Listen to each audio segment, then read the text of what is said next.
What's good, everybody? It's T.wav's reporting live. Welcome to Real Life Podcast. This is episode 8. We have a very, very, very, very, very special guest on the show today. Yeah. Uni loves music. Artist. Gang out of Massachusetts, or out of Connecticut now, not Massachusetts. Out of the universe, out of the stratosphere. So I don't claim Connecticut. Not yet. You don't claim it yet. You don't claim me either. So let's just keep it. It's not. Yeah. No, it is real though. Yeah. You don't. You claim Boston at heart. Yeah. It's been an impactful couple years there. I've never lived anywhere as long as I lived in Boston. So that's what you calling. All my friends are there. Like that's okay. We might have to do like a triple part or something. There's so much material to get into. Yeah. You know? But I was gonna start off. I was just gonna say, like, can you just give everybody a background, like, you know, your not a long background. She's like a background. What you're doing right now. right. You know, like you went to school, you did this, but right now I'm doing this, and you know, I got a million businesses, and I'm a beast and all that stuff. All right. 30 seconds or less. Let's see. I did go to school for business. I, at the time, was working in accounting for Hilton Worldwide while going to school for business and raising a child at the same time. Mm-hmm. I worked in corporate America, worked as an entrepreneur, worked in travel, worked in nightlife, worked in events. And right now, in this present moment, I'm only pursuing music. Let's go. Does it make sense? Yeah. And I do still have businesses, but it's very much like secondary to the music, and everything kind of ties together in a way that is very authentically me. So I'm excited about that I can still do business and like be an entrepreneur, but keep like expression and music and creativity in the forefront. So go ahead. I was gonna like say, can you tell, you know, for the tribe or whatever, tell them about how music has been, you know, a part of your life. I remember like the first time I met you and we vibed over music, and like just how eclectic your musical taste was, and like I was like, yo, who is this girl and why does she know some of these songs? Like, you're not supposed to be going into the 40s and the 30s on your iPod, you know, as a freshman in college, you know, in 2009. So I was just like, okay, this is somebody who is, you know, coming from a certain frequency. So kind of tell us about music in your life. I mean, you know, y'all come from a very musical family, you know, so just kind of bring us up to speed on how it took, you know, the time and the evolution of being like, yo, I'm going to be an artist, you know? Yeah. So just to jump right in there, my father was a DJ. Well, he was a cop, but a DJ also. Like a crates DJ back when you had to spin. Yeah. And our Uncle Joe was like a promoter and a DJ too. So like they were those cats. Like we're the poppin' cats. Like as far as music is concerned, like the event scene, stuff like that.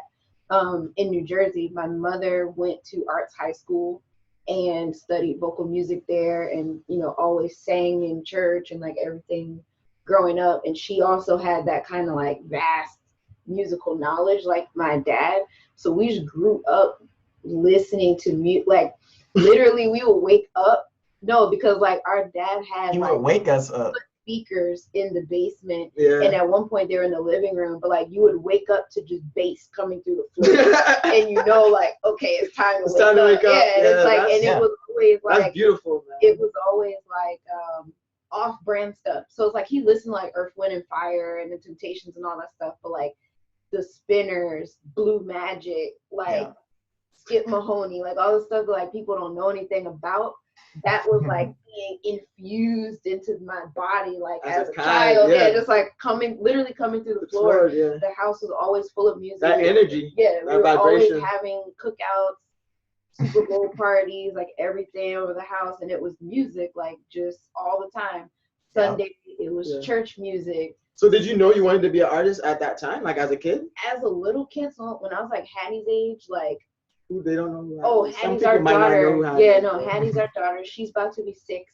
And when I was her age, like I would always like have, you know, the toy microphones that like it doesn't hook up to anything. It just kind of echoes. You The have to one put with your like mouth. it has something in it that like makes a little weird. You have to like put your mouth like, you know. I always had those, and like I would always be singing whatever was on. So Earth, Wind, and Fire, Skip Mahoney, Blue Magic, The Spinners, The Four Tops, The Temptations, Smokey Robinson, Teddy Pendergrass. Like that was the stuff I grew up singing, and then of course like church hymns and like all that stuff. Before life kind of knocked the confidence out of me, I absolutely did. Like we would get with our cousins and like we would be Destiny's Child, and I'd be like, I'm gonna be Beyonce. Like I had to be Beyonce, and you know, we would do dance routines, like all that stuff. And I loved it. I really loved it. And I just got so far away from that. But even from that, so I started playing recorder in first grade. And it counts. It counts. Recorder counts. Because it I was makes exceptional sound. on that shit. I was exceptional on recorder. And then fifth grade, they had someone come to Ian Rollins, shout out Henderson one time, to like a musical aptitude test for people.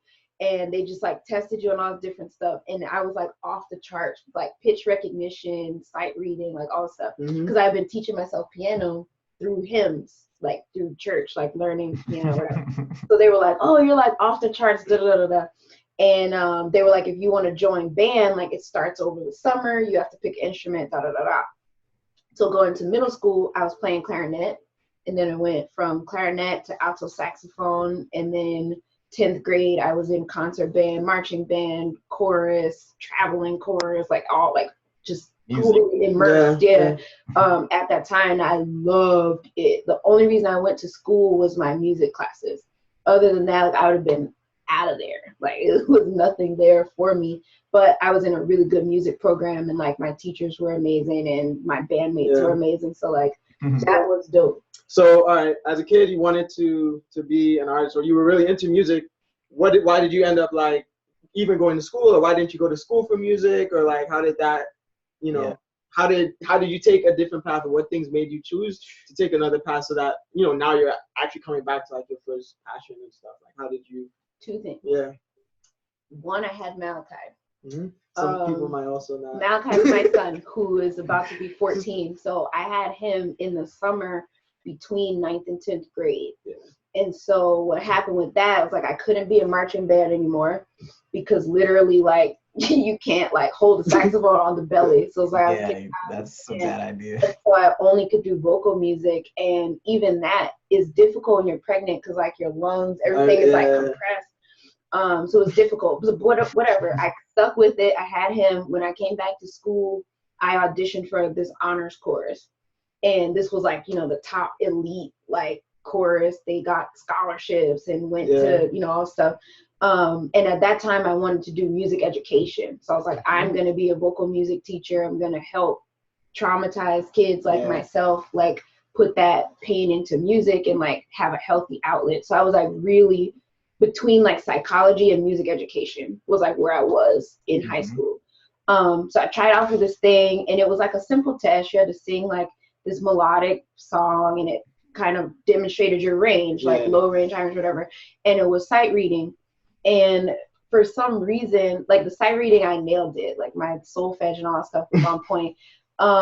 It was the song. I didn't like the song, and I just didn't sing it the way I should have. So like I didn't make it. And I could have auditioned the next semester. Like it really wasn't like a life-changing. But for me, it was like earth-shattering because I had never auditioned for something and didn't make it. And in my mind, I was like, I do this shit. Like I've been doing this shit since like first grade. Like of course I'm gonna make it. And you know, just not having that humility, not having any real grip on like reality, and not having any mentorship in my life for somebody to say like, yo, it's just one audition. Like you just keep auditioning if this is what you really want. Do it next semester. Like wait 3 months and do it again. Like it's not the end of the world. But for me, it was the end of the world. So I actually dropped out of school. I dropped out of school completely. Dropped out of high school completely at that point because I was so devastated. And so I just started thinking about money after that. Like I was like, all right, music is not for me because obviously if it was, they would have picked me and they didn't. So now I just need to focus on, you know, making money and being a boss. Like, so I just transitioned from like passion to profit. Like I separated the two things. Like I'm passionate about music, but I'm not going to do that. I'm only going to focus on money. And so I've been working. Well, I stopped really working jobs a while ago, but I got my first full-time job at 14. Yeah. And I just was working like all through high school, all through college, all after, you know what I mean? The system, yeah. There's pride in that, like being that young and having that work ethic and whatever. Yeah, for sure. But I was absolutely miserable. I mean, just out of my mind, depressed, miserable my entire life, especially once I cut music out of it. So what kind of brought me back to it was depression. 2 suicide attempts ago. Yeah, like 2 suicide attempts ago. Yeah. That one that was in like 2017, 18, right before I started playing bass. I was just like, dog, like, I'm so sick of this life. Like, I'm sick of this world. I'm sick of like working. I'm sick of bills. I'm sick of just like the fakeness, like people living for Instagram and not really living. Because like I was like traveling a lot at that time, like with Andrea and my friends and stuff. And people were like, you don't ever post pictures on your trips. I'm like, because I'm enjoying my trip. Like I don't do what I'm doing for you. I do what I'm doing for me. And just like the disconnect experiences and like social media and being present, and also like I was just really struggling with that. And at the time, like I had all my friends were musicians, like everybody I was kicking it with at that time was like musicians. And niggas were like, give it a shot. Like you were 14 and some random white lady told you like you can't sing in this particular group, you know what I mean? Like not that's, even, but it's like that's real. That's literally what it is. Yeah, like one person. They're like literally one person. Yeah. Why do you think that is? That like 13 years ago, one person 13 years ago told you this, and like you held on to it, and it's like no. Fuck but that. you're not the only one. Like there's so many. But that's what I'm saying. Like, yeah, there's so many people that like stop doing what they're here to do because somebody else who doesn't know their vision, doesn't know who they are, doesn't know their history or their background, tells them that, you know, that's not what you're supposed to do. And it's like, you have to listen to yourself. Like you can't, if you want to like actually do this for real, you have to like block out the external noise and just know what to accept, like have the discernment to know what to accept and what to block out. Even if it's your friends, your family, it don't matter who it is. You got to be able to say what they said doesn't align with my vision, and therefore I'm not gonna let that manifest inside of my mind. You can only know your own truth. You can only know the truth for yourself. You know, anything else is somebody's opinion, and you can value someone's opinion, right? Like if my wife tells me something, I value her opinion. You know, if my brother Waves tells me something, I value his opinion. But only I know the truth about who I am and what I'm here to do. No one else can tell you that. And so it's like once you believe in that, then you gotta go for it. And like if people are with it, they're with it. They're not, they're not. But it's like, but you have to matter yourself. Like this is what I want to do. It doesn't matter, especially because like you hit on depression, which I thought was awesome because, you know, obviously I've told this story that's what led me to music, was being depressed, being down and out, you know, being in the system, being trapped, not having like a go-to thing to always be able to fall back on, not being able to let my emotions out in a healthy way.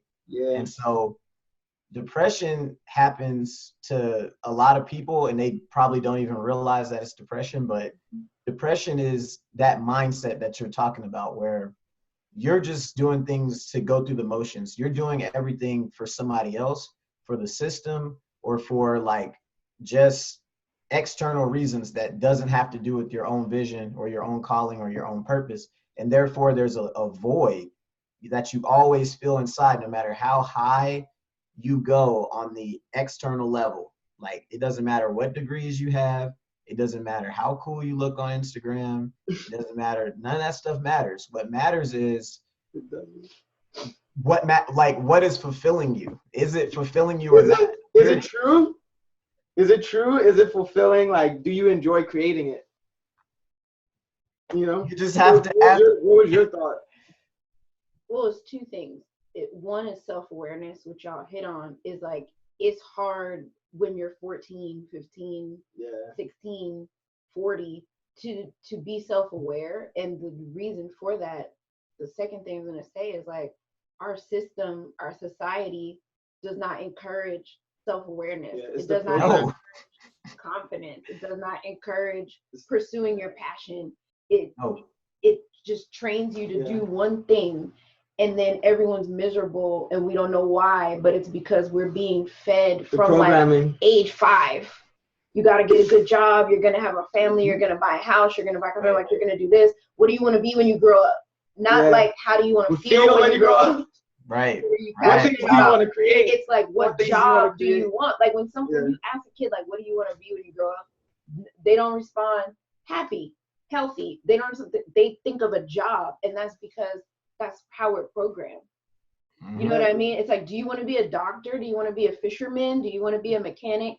It's like you don't even leave space for the opportunity to think about feelings or like happiness or passion. It's just like, how are you going to fit into the system that already exists? Pick something that already exists. Right. So if you want to do something that isn't within what already exists, there's no mentorship, there's no guidance, because no one is doing that. And I think that was the problem for me. It's like I wanted to do things that were different, and I wanted to be something other than what people were trying to project. Like my family wanted me to be a lawyer. They're like, oh, you never lose an argument, you should be a lawyer. Right? So I did. True.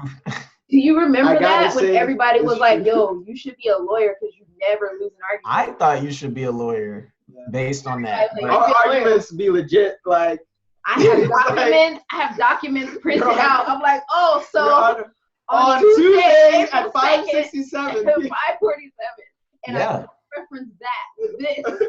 Yeah. But you know, everybody, they want me to be a lawyer and it's fine. But I did an internship in a courthouse, and I was like, this is the most stressful shit. I was so miserable. Like, people are going to jail. People are sad. People are filing domestic violence dispute claims. Like, women are getting beat. Like, I was like, I don't want to be here. I don't want to be nobody's lawyer. I did it for like one summer, and I was like, this is awful. You know what I mean? So it's just like, if you don't have that self-awareness, like, yo, this is who I am, this is what I love, and I don't give a fuck like what's going on out here.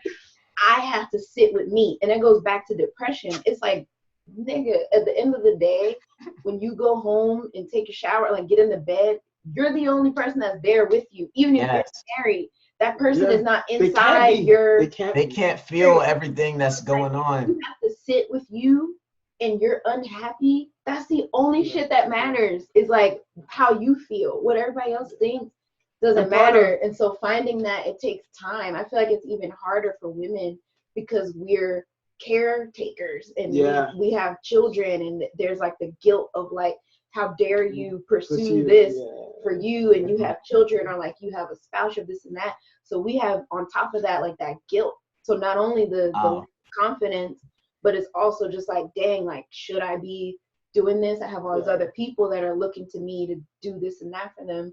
And it's like, that's why people are just, there's so many reasons to justify not pursuing what you want to do. But when you get to that breaking point, so talk about depression, there's a breaking point where it's like, either I'm going to die or I'm going to be happy. And we were talking about this. That breaking point, then it's just like, there, we're here. Good. Yeah, like we're here. We were talking about this. It's like, and the awakening of humanity is coming about as this. Like, people are getting to such points of like existential pain that it's like, yo, I either am just gonna end it, like I'm just gonna not be here, or which makes sense, by the way. Which can make sense. Like, if it makes sense. Or I'm here and I'm experiencing this right now, and I choose to enjoy it. There's no, you know what I'm saying? That's your freedom. Mm-hmm. And like, I want to create things, and like, I want to envision things, and I want to just create. And like, the more you create, the more you get into that frequency. But you start to see it, like when you start creating, like for us, we make music, but for other people, they make art, they make dancing. There's so many ways to create in the world. Fashion, there's so many ways to create, you know? But when you're like forced in this pipeline, like you were saying earlier, of like, no, don't worry about that. What's in your heart to do. Just do what's gonna get you this fake money that doesn't even, it's not even backed by gold anymore. It's not backed by anything. It's just digital bits in a computer. But you do everything for that. That whatever you do, it don't matter how much pain you're in or how unhappy you are, just get the money. Like that's what just get the money. Just get the money. But that's not how you have to get your bag. Like I think you can get your bag doing what you want to do, but it just takes a certain discipline and a certain consistency and a certain like drive that the majority of people don't have if they're not pushed to that breaking point, or they don't. And especially if you want both. Why they're doing this. Especially if you want both. Like if you want the joy and the fulfillment and the money, you have to start with the joy and fulfillment. You can't go backwards, really. You know? Yeah, I mean, you can go out gunning. Money, but then once you make all the money and you're still unhappy, you either go back to like, I have to kill myself, or I'm just gonna be unhappy, or now I gotta go back and figure out the whole joy. Like either way, you're gonna have to go there. I say start with that so that you're making money doing that. The thing that you actually care about, that you're fulfilled about. But again, we're not told.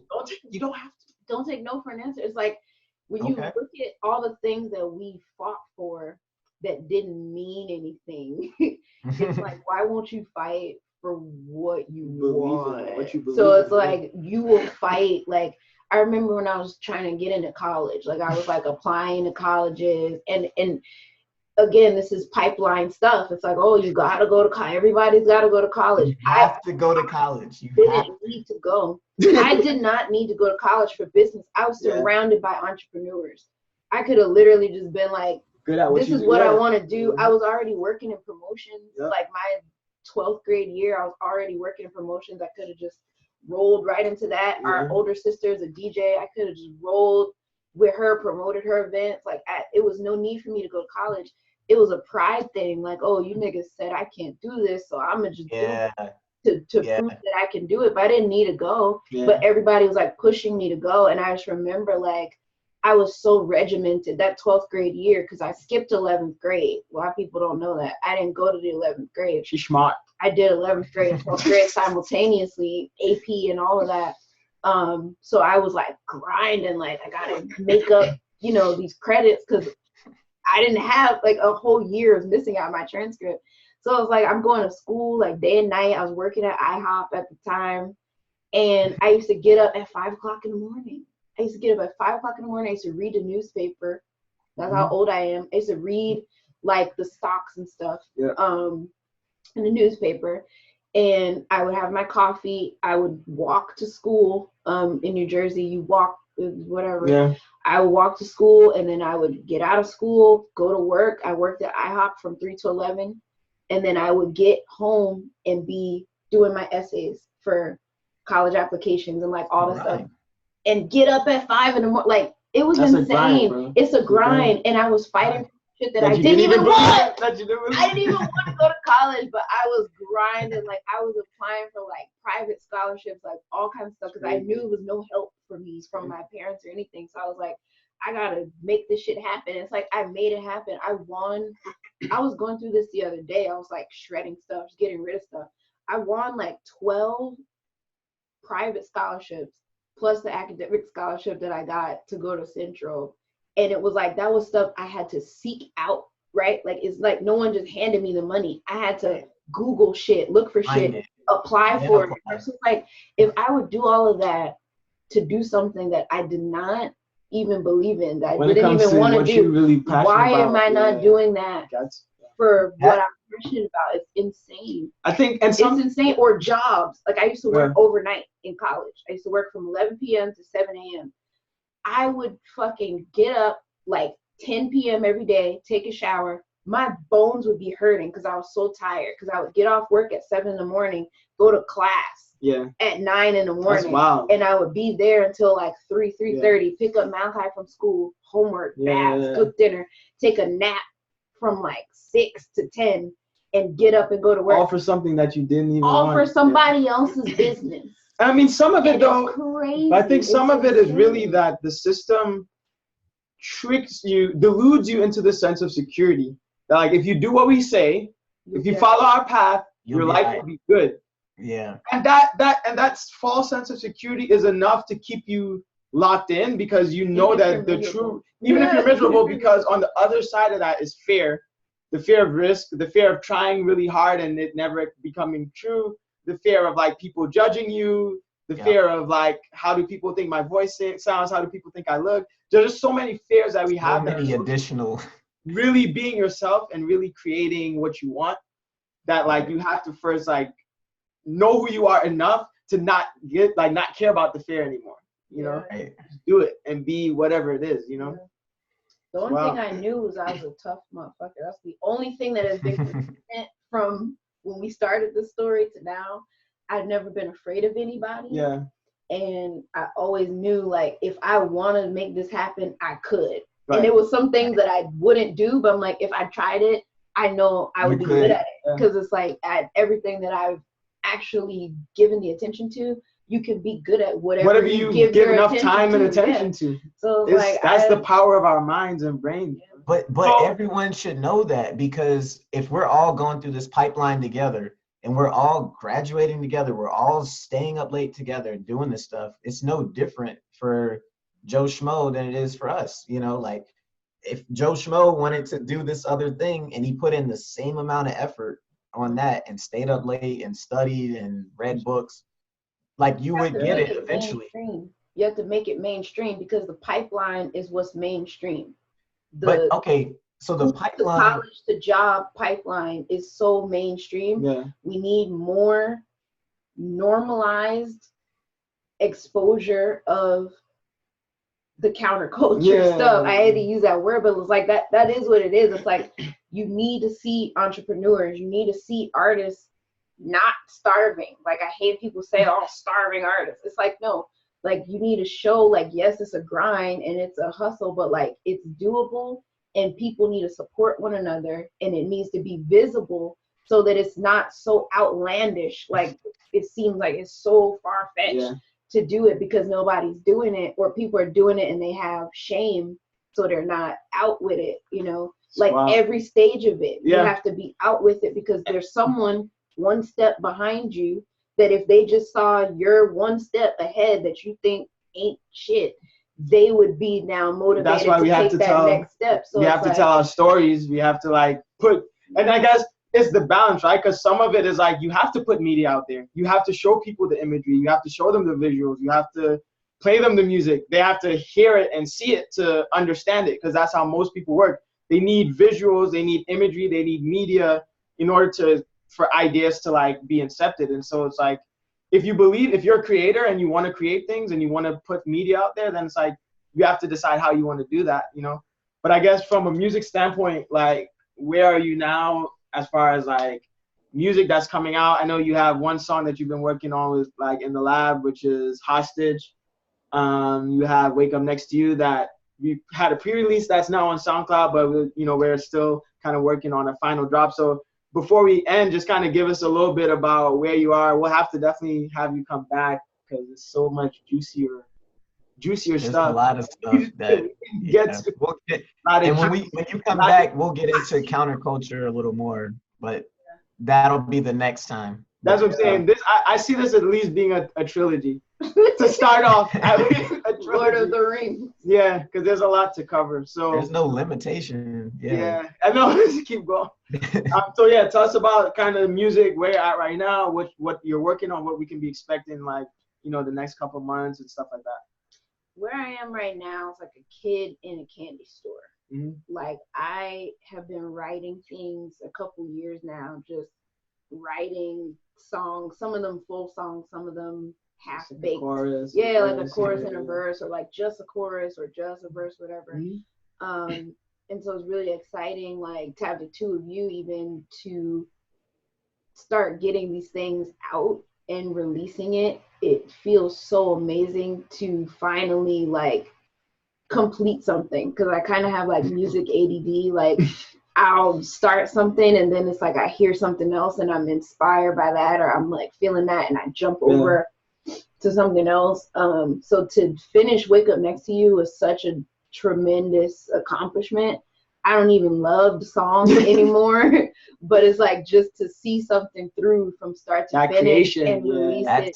See the product of your mind. Yeah, it was life-changing, honestly. And can you talk a little bit, I guess, for like some people, like there are a lot of artists that watch this and stuff, can you tell them a little about like your process, like with working within the lab and like coming up with the beat, or like going from the concept, like the actual song and like stuff like that? I mean, so we're all super musical, and I enjoy that I can say things that might sound crazy to someone else and it's understood what I mean. So I've come in very high level concept. Like I'll be like, this is what I'm thinking. I always think about the way that it looks. Like I say stuff like, what color is this song, or where is this song? And that sounds crazy, but you know, it's like that's how it comes to me. It comes to me as like a feel first. And so Wake Up Next to You was like a vacation feel. Like I felt vacation in like Caribbean. So I was like, all right, boom, Caribbean. Literally, this is like what we're saying. I'm like, it's a calypso song, but it's not. I'm like, all right, and I was like, steel no, pan, that's Caribbean. No, but then that's what you do, though. That's and then I was like, you know, I'm hearing like a Smokey Robinson style bass line, but I want it to be calypso. So we're just in there like just messing around.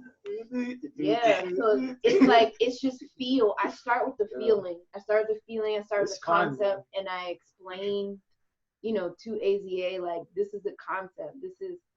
Do you understand the concept and like the feeling? And then once you get the feeling, then you just, okay, what element, what sound represents that feeling, and then just build on that. And the next thing you know, and I love that collaborative process. Like I love working with artists like Uni who are like, well, obviously we also have like, we're in sync for many reasons, but like the fact that she can say stuff, and it's like that process of taking someone's vision and their musical idea and then like having a soundscape that represents that. And like that's, you know, that's what we love doing, you know. That's literally in the lab. Concept. And I had all the words, product. I had the lyrics and stuff written, and I had no melody. And he's like, just sing the first thing that comes to your head. And I was just like, what? He's like, don't think about it. Just sing the first thing that comes to your head. Yep. Under fire like that, it literally just came out. And it's a crazy melody that makes no sense. I had even struggled with it, like singing it, because it's so difficult. But that's what came out of me. So I'm like, this is what it's. And that's the thing, right? Like when you're so creative, where you are to your creativity, there's always that gap that keeps you motivated to keep grinding. Yeah, because your mind is creating these things, and then when you try to do it, it's like you're not there yet. So you have to go back to the keyboard and like run your scales, because it's like that's what motivates you to always. This Herbie Hancock, I took his masterclass on like the masterclass app. And he was just like, he said something that just changed my life, where he's like, yo, I just try to be better every day at music. He's like, I'm never going to be good enough. Like, I'm always just, every day, I just try to be better at music than I was the day before. I was just like, bro, Herbie Hancock is a legend.